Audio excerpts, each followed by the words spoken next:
Olá, vamos falar de tecnologia, conexões, internet. Mas não dessa tecnologia que chega às grandes cidades, mas da falta de acesso aos moradores da zona rural. Eu pensava que a demanda ia ser água, a primeira demanda da população com quem eu conversei, a demanda foi internet. Secretário, nós andamos 1 dia e meio de barco para poder frequentar o telecentro. Os editais para levar a internet para o campo, os impactos na juventude rural e na atividade produtiva. Debate realizado pela Comissão de Educação, Cultura e Esporte do Senado. Acompanhe. Atualmente, cerca de 8 milhões de jovens do campo, segundo dados do Instituto Brasileiro de Geografia e Estatística, IBGE, de 2010, a juventude representa 27% da população rural do país e se ressente da falta de acesso à rede mundial de computadores, já tão comum na maioria das nossas cidades. Dados do Censo Escolar de 2014, divulgado pelo Instituto Nacional de Estudos e Pesquisas Educacionais Anísio Teixeira, INEP, mostra que apenas 16% das escolas da zona rural têm acesso à internet. Realidade muito diferente das escolas urbanas, que possuem 86%. Existem hoje no país 122.214 escolas na área urbana e 67.604 escolas na área rural, totalizando 189.802 instituições de ensino básico. Mesmo o acesso a programas de governo, como o Sistema de Seleção Unificada, SISU, que é porta de acesso às universidades públicas, é prejudicado pela exclusão digital do campo. Por isso, investimentos para melhorar esse serviço de comunicação que vai possibilitar que os jovens possam estudar lá do campo mesmo, através do ensino à distância, que possa ter acesso a todas as informações, às redes sociais e os atuais assentados, produtores e agricultores familiares possam, através desse meio, fazer pesquisa de preço, de mercado e, com isso, ter acesso a novas tecnologias que possam agregar às suas condições de trabalho e melhorar a sua capacidade de produção e produtividade. A tecnologia mostrou que não tem problema sem solução, que nós seremos capazes de resolver qualquer dilema que nós queiramos enfrentar com eficiência e com competência. Naturalmente, como muito bem lembrou aqui o senador Donizete, isso implica em políticas públicas e também da iniciativa privada que enfrente esses dilemas e esses gargalos que a humanidade nos impõe. Esse é o valor de uma cidade digital média, que oscila de 900 mil a 2 milhões e meio, de acordo com o arranjo tecnológico Simonte.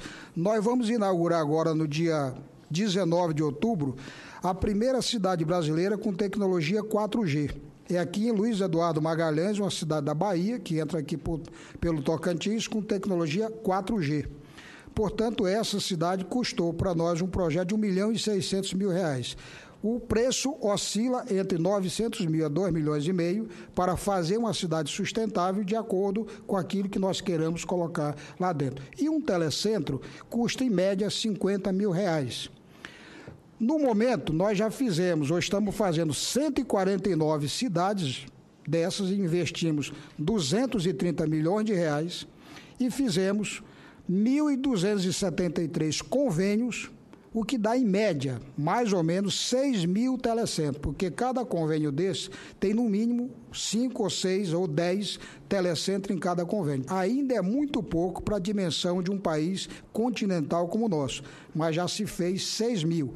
Certamente os colegas do Ministério da Comunicação fizeram outro tanto, e isso nos custou R$302 milhões. O Programa Nacional de Banda Larga estabeleceu em 2010 para todo o país três pilares fundamentais para se trabalhar a expansão do acesso à internet. Um pilar de redução do preço médio dos serviços, para que a população efetivamente possa ter acesso à internet. Um pilar de expansão da cobertura nas regiões em que esse acesso nem estava disponível. E um pilar de expansão da velocidade média do serviço. Desde 2010, então, segundo dados do IBGE, a partir de uma série de ações que, infelizmente, eu não terei tempo de abordar aqui, a disponibilidade do serviço, o acesso efetivo ao serviço, aliás, cresceu cerca de 77% em todo o Brasil. Os dados de 2014 ainda não foram disponibilizados pelo IBGE, mas a gente tem a expectativa de que a meta estabelecida em 2010 de atingir cerca de 35 milhões de domicílios com banda larga tenha sido atingida em função das iniciativas que foram implementadas ao longo desses anos. Dados de 2013, por exemplo, indicam que na área urbana cerca de 48% dos domicílios têm internet. Enquanto que na área rural, cerca de 15% somente dos domicílios têm acesso à internet. Apesar dessa diferença, é possível ver que ela vem diminuindo. Então, entre 2010 e 2013, o aumento da penetração domiciliar da internet na área rural cresceu quase 3 vezes mais do que esse aumento na área urbana. Então, enfim, a área rural ela tem, apesar das dificuldades, se desenvolvido de maneira mais rápida do que a área urbana, de uma maneira geral. A área rural ela tem melhorado a sua capacidade de atrair investimentos para que o serviço esteja disponível. Então, desde 2010, olhando os dados, é possível identificar que o principal motivo para não se ter acesso à internet em um certo domicílio não é mais a falta de disponibilidade naquela área específica, mas sim o custo elevado do serviço. Elevado, obviamente, em relação à renda, né, daquela população. E o que o Ministério das Comunicações, em parceria com a Anatel, principalmente, mas também a partir dos investimentos que são feitos pelas empresas do setor, tem promovido. Recentemente, foram já atingidas as primeiras metas de cobertura de cidades, de áreas rurais, né, em torno dos municípios brasileiros, né? Então, existe uma meta, só para dar um pouco mais de contexto, existe uma meta de atendimento de um raio de 30 quilômetros a partir do limite das localidades sede, então, enfim, daqueles distritos urbanos, né, de 100% dos domicílios até dezembro deste ano, até dezembro de 2015. Né? Até agora, os dados indicam, esses dados são de dezembro, na verdade, que 55% dos municípios foram atendidos.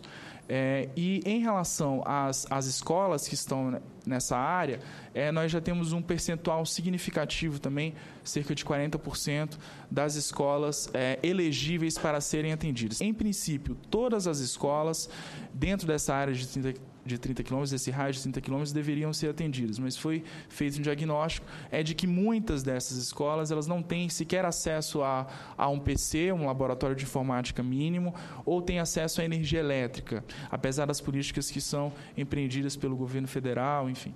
E isso, na prática, inviabiliza, né, que o serviço de internet seja útil naquela escola. Só dando um pouco mais de detalhes sobre essa política de expansão da cobertura na área rural.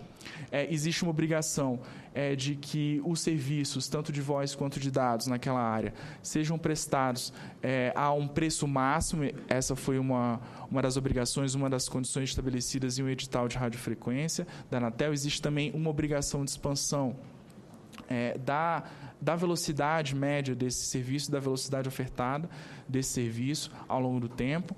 E segundo estimativas que nós fizemos, cerca de 91% da população rural reside nesse raio de 30 quilômetros ao redor dos municípios brasileiros. Focando mais especificamente no atendimento da zona rural, o último edital de licitação que nós tivemos, como o André, do Ministério das Comunicações, já adiantou, existiu um foco na telefonia, em levar banda larga, serviço de conexão de dados e voz para a área rural. A inovação desse último edital exatamente foi o atendimento desses distritos não sede, não só em termos de distritos, mas também em termos de domicílios. Então, todos os domicílios situados a esse raio de 30 quilômetros, eles terão direito por meio de 2 prestadoras. A concessionária que lá é responsável por aquela área de prestação e a autorizada proponente vencedora do edital. Então, temos aí aí disponibilidade de 2 prestadoras a atender esse público da zona rural, tanto com voz quanto com conexão de dados. Então, já existiria uma perspectiva de atendimento de 99% da população brasileira e, como o André já ressaltou, que abrange 91% da população rural. Dentro desse edital, também foi estabelecida uma meta de atendimento das escolas públicas rurais de forma gratuita com conexão de dados, atingindo aí em torno de 96% das escolas situadas na zona rural. E aí, se vocês prestarem atenção, tem aquela casinha que está fora do raio mais acima e que faz parte daquele distrito não cede. Só que, como o raio de 30 quilômetros ela não está dentro daquele distrito não cede, nem por isso ela não será atendida, porque ela está abrangida no raio de 30 quilômetros do distrito não cede e vizinho.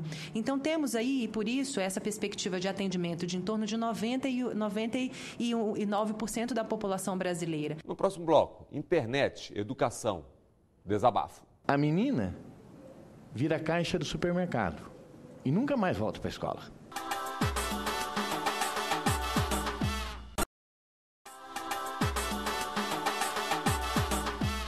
A internet amplia o conhecimento. Um computador, um toque e um mundo ao nosso alcance. Mas se abre horizontes, também pode fechar caminhos. É quando a janela da educação fica inacessível. Nós, na Secretaria de Inclusão Digital do Ministério das Comunicações, consideramos que inclusão digital é um direito humano. Um direito humano que proporciona às pessoas ter uma igualdade em vários aspectos. Aspectos da educação, aspectos da comercialização dos seus produtos, da melhoria das suas relações sociais, como um todo. Quando eu recebo representantes das cooperativas de vinho e uva da Serra Gaúcha e ali eles me relatam o seguinte: a falta de conectividade naquela região, e eu pego 62 municípios, 22 específicos da Federação das Cooperativas, que diz o seguinte, não é a produção que está sendo desestruturada. O que nós estamos desestruturando lá são as famílias. Porque a família italiana se apega muito, com razão, à questão cultural, de ter um núcleo familiar muito coeso. E o êxodo rural que está instalado ali, para eles, é surpreendente. Então, quer dizer, nós não teremos uma sucessão, segundo a avaliação deles, uma sucessão do núcleo familiar na produtividade, porque o êxodo rural está sendo muito intenso com os jovens. E quando se fala da questão dos jovens, é porque ele vai atrás de oportunidades. E se ele não conecta, e isso é um direito, as coisas se complicam. Nós vivemos num mundo conectado. Mas eu cito outro exemplo. Quando nós dialogamos com as comunidades extrativistas, e eu tive a oportunidade lá no Pará de fazer um diálogo, né, com as comunidades extrativistas, onde eu tive a ousadia de perguntar para uma menina, quando ela me pergunta o seguinte: se era possível que um telecentro é um equipamento público, né, que oferece a possibilidade de comunidades acessarem a internet, de que ela pudesse ter 5 máquinas daquele telecentro que ela frequentava, e a comunidade dela frequentava, ficassem mais próximo da onde ela morava efetivamente. Que aí deu para ver que na comunidade onde ela morava não tinha um telecentro. Mas o que seria 5 máquinas daquelas 10 que estão funcionando lá? E aí eu ouso perguntar para ela, mas que distância é essa? O que é isso que dificulta vocês chegarem a um telecentro? E ela me disse o seguinte: secretário, nós andamos um dia e meio de barco para poder frequentar o telecentro. Esta é a realidade que nós temos na região norte do país. E nas escolas ainda nós temos muita resistência às novas tecnologias. Nós temos muita gente dizendo, não, tudo que eu quero é um telefone. Mas hoje não existe mais só o telefone. Hoje o telefone é despertador, ele é câmera, né? Ele é relógio, ele até é telefone. Nós temos uma tônica nos programas do Ministério da Educação, essa tônica chama-se inclusão. É inclusão porque é a inclusão via ProUni, Programa Universidade para Todos, é a inclusão via FIES, o financiamento estudantil, é a inclusão via SISU, Sistema de Seleção Unificado, e e todos os demais programas, programa de Bolsa Permanência. Então, todas as reuniões em que eu participo, eu sempre tenho alguém da informática. O estudante que se inscreve no SISU e no ProUni, e agora também no FIES, por que eu digo agora também no FIES? Porque no novo FIES agora nós passamos a ter um período de adesão das instituições e um período de seleção dos alunos, né, que com base na nota do Enem. E todo esse processo, evidentemente, tem como base que a internet funcione bem em todos os locais do país. Isso é fundamental. É fundamental. Até porque, se não funcionar, não basta apenas ter o local da inscrição. É importante que ele tenha o local e ele possa estar lá vários dias, pelo menos 3 dias, porque ele pode trocar de opções muitas vezes. Então, um aluno que não tem essa oportunidade, não tem as mesmas, eu diria, as mesmas oportunidades de competitividade que têm os demais. Eu andei no sul do Piauí esses dias, justamente aquela região chamada, que agora vai ter um investimento chamado Matopiba, e eu pensava que a demanda ia ser água, a primeira demanda da população com quem eu conversei, a demanda foi internet. Né? Todos os municípios onde andei, e conversei com muita gente, com sindicato, com gente de escola, diretor de escola. Então, essa é uma questão séria. Eu encontrei escolas com computadores na caixa desde 2007. Eu estive numa comunidade agora chamada Cajueiro, que fica no município de Patos. Agora, assim, tudo a gente fala aqui para 30 mil habitantes. 30 mil habitantes no Piauí é cidade grande. Onde eu estive agora, 5 municípios que eu estive agora, tudo é menos de 10 mil. Tem uma coisa interessante, eu cheguei lá na comunidade e eles soltaram foguetes. Eu achava que era festejando a minha chegada. Não, era comunicando que eu tinha chegado. Que eles tinham combinado que iam comunicar para as pessoas quando eu chegasse, para as pessoas não saírem de casa, porque sempre que eu ando eu me atraso. E então eles comunicaram. Quando eu soltaram os foguetes, depois eu vi o pessoal chegando gente para me ouvir. Forma de comunicação, porque eles não têm, sobe no muro, sobe na árvore. E lá tem ensino médio, inclusive, escola de ensino médio, que o nosso governador Wellington Dias colocou numa comunidade. Então, aí ele diz, mas lá é claro, mas só tem a torre lá na cidade, lá no centro da cidade. E aí, como a cidade fica meio dentro de um buraco, lá a comunidade, eles não conseguem. Né? E aí a gente precisa ver como resolve essas coisas, porque... Né? E aí é com as empresas, não é? Será que é tão caro botar uma torre lá para eles também? Se você sair daqui, agora de carro, a menos de meia hora no caminho de Unai, você não fala mais. Professor, uma moça em Cabeceira de Goiás é a primeira cidadezinha, primeira currutela que a gente fala, depois do Distrito Federal. Ela faz 850 pontos no Enem. E ela não se inscreve no SISU por falta de internet, companheiro. Nós não podemos perder quem faz 850 pontos no Enem só porque ele não consegue acesso no SISU, secretário. Nós não podemos. Particularmente, eu e mais 4 pais estamos entrando no MEC com um recurso para conseguir que os nossos filhos que fizeram esses, né? Eles não paguem pelo crime de morar em Cabeceira de Goiás, em João Pinheiro de Minas, né? Em Uruana de Minas. A escola das minhas filhas em João Pinheiro é uma das 10 melhores de Minas. É o Colégio Estadual Quintino Vargas. Aqui em Brasília, eu acho que não tem um colégio melhor do que o Quintino Vargas. É um dos melhores do Brasil. Só que os meninos que passam no Quintino, no Enem, que é maravilhoso, não conseguem ingressar no SISU, que também é maravilhoso. E aí nós perdemos esses meninos. E não se constrói a pátria educadora, perdendo pelo meio do caminho a metade da produção cultural que nós tivemos, a metade da produção escolar que nós tivemos. E vocês sabem o que acontece? Regina sabe. Donizete sabe. Quem mora no interior sabe. Sabe o que acontece com um menininho que passa no Enem e não entra? E passa 2 vezes e não entra? A menina vira caixa do supermercado. e nunca mais volta para a escola. O menino vira frentista de posto em João Pinheiro e nunca mais volta para a escola. Então,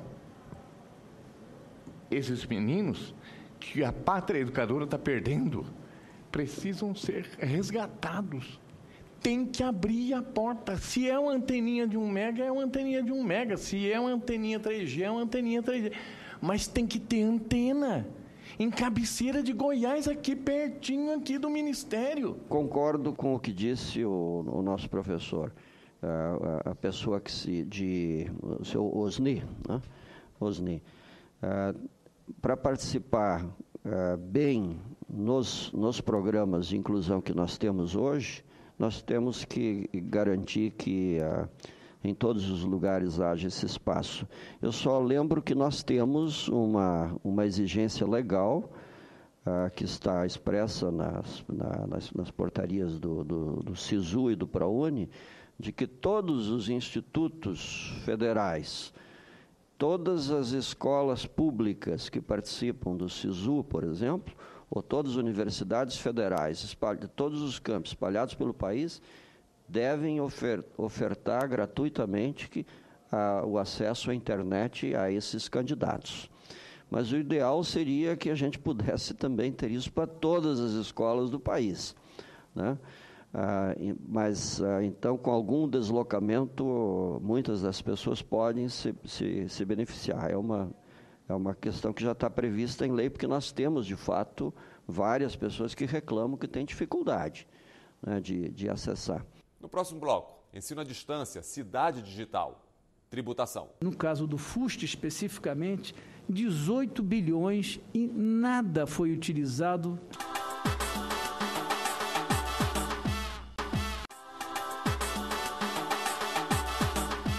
Os desafios para levar internet às pequenas cidades, tributos cobrados e não aplicados no setor, e a cidade digital que chega aos campeões da matemática no Piauí. Acompanhe. O que aconteceu com o sistema de telecom nos últimos anos?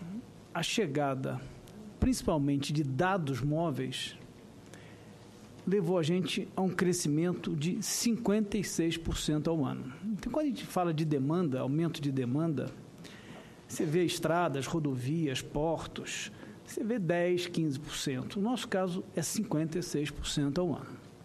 Então, não é muito simples resolver isso. Um vídeo corresponde a 320 ligações. E a gente faz isso com uma naturalidade. E nós estamos consumindo um recurso escasso e como é que a gente consegue evoluir.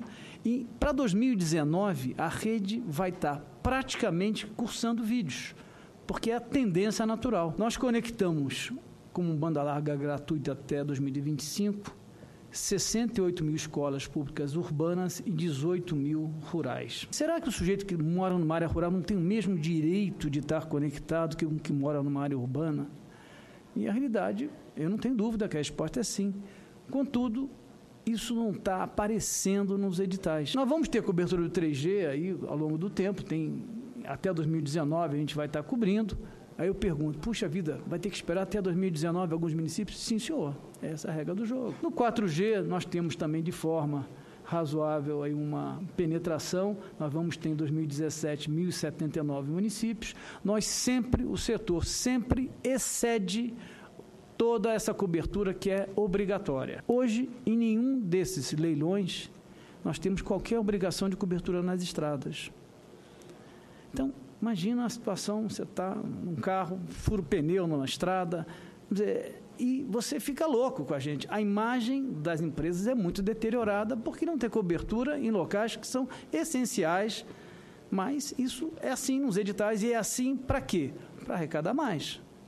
Não se coloca obrigações, porque cada vez que você coloca uma obrigação, você é obrigado a reduzir o preço mínimo. É assim que o TCU analisa. Nós arrecadamos muito para fundos. Então, 84 bilhões foram arrecadados para fundos setoriais e um desses fundos ele é criado para universalização do setor. Então, arrecadei, no caso do FUST especificamente, 18 bilhões e nada foi utilizado. Esse é um fundo arrecadado e hoje está lá para superávit primário. A cada edital, essas obrigações elas aumentam e elas são mais vantajosas em termos de atendimento e ampliação de acesso para a população. Especificamente nesse último edital, que se falou em 30 quilômetros, extrapolou-se inclusive para a conexão de dados, obrigações de conexão de dados. Ainda é o que se espera, o ideal? Não, não é o ideal, mas para uma comunidade que inexiste o acesso, qualquer acesso já é alguma coisa. Nós já encaminhamos esse pleito à Oi, nós estamos tentando implantar cursos, o MEC, abrir cursos à distância, de educação à distância, lá na universidade, na UNEB, né, em Canudos, e dependemos, portanto, dessa liberação, da ampliação da antena, da capacidade de atendimento lá, porque não existe educação à distância sem internet funcionando como deve funcionar. Cocal dos Alves é um município modelo no Piauí, é um município que o Brasil inteiro conhece, porque é campeão de tudo. Campeão das Olimpíadas de Matemática, né? O Piauí esse ano a última Olimpíada levou 93 medalhas, 9 de ouro. Mas não é só matemática que eles são bons, eles ganham a Provinha Brasil, eles ganham, estão entre os melhores do IDEB, mas ele não tem internet de qualidade. Mas Cocal dos Alves, acho que ele merecia tudo como um prêmio pelo que eles fazem em educação, que é um fenômeno que a gente não sabe nem como explicar, porque a escola pública lá é fantástica. Os meninos andam 7 quilômetros de bicicleta para chegar na escola, com a maior felicidade do mundo, pedalando numa estrada de chão, porque tem prazer de ir para aquelas escolas. Nós vamos instalar uma cidade digital lá em Cocal dos Alves para acabar com esse sufoco e premiar os alunos que, como a senhora disse, que, aliás, é de uma Olimpíada de Matemática organizada pelo nosso INPA, que é o Instituto MCTI. Portanto, mais do que justo que a gente premie duplamente essa juventude lá de Cocal dos Alves. Há uma intenção do Ministério das Comunicações de transformar os conteúdos dos cursos de Pronatec em EAD, numa maior dimensão, e nós queremos que esse seja um elemento fundamental a ser levado para esta plataforma dos pontos da inclusão digital para a juventude rural. Né? Queremos que essas ações ajudem, sim, né, de que esses jovens possam ter acesso a um conteúdo concreto de formação, a um conteúdo que possibilite que trate da comercialização da sua produção, porque esse jovem que está no meio rural, ele tem diálogo com várias situações, tem o ensino formal, mas tem o trabalho que é desenvolvido e que ele pode, sim, ajudar muito nesse processo. No exemplo que eu citei aqui, imagine que um assentamento da reforma agrária que produz e não tem acesso à internet para saber se vai chover. Para saber se vai chover, é uma questão básica. Para saber que técnica é essa que pode melhorar a chegada de uma praga, que pode complementar a ação de uma assistência técnica no meio rural. Então, esses são compromissos que a Secretaria de Inclusão Digital do Ministério das Comunicações quer assumir aqui. Aqui nós estamos falando de um contingente importante de jovens brasileiros que estão no meio rural ou em pequenas cidades do interior. Se considerarmos as pequenas cidades, talvez esse contingente amplie de 8 milhões para alguns milhões a mais. Trabalhar para que a internet de banda larga de qualidade chegue o mais rápido possível à zona rural, para que os jovens possam ter acesso a todas as informações e e-mails para se preparar. E é uma notícia muito boa essa questão de transformar a questão das aulas do Pronatec para aulas em EAD, que vai chegar mais rapidamente a um número ainda maior de jovens no campo e em todos os cantos do Brasil. O Em Discussão fica por aqui. Você também pode acessar o programa pela internet www.senado.leg.br/TV. Participe, mande sua mensagem, obrigado pela companhia e até o nosso próximo Em Discussão.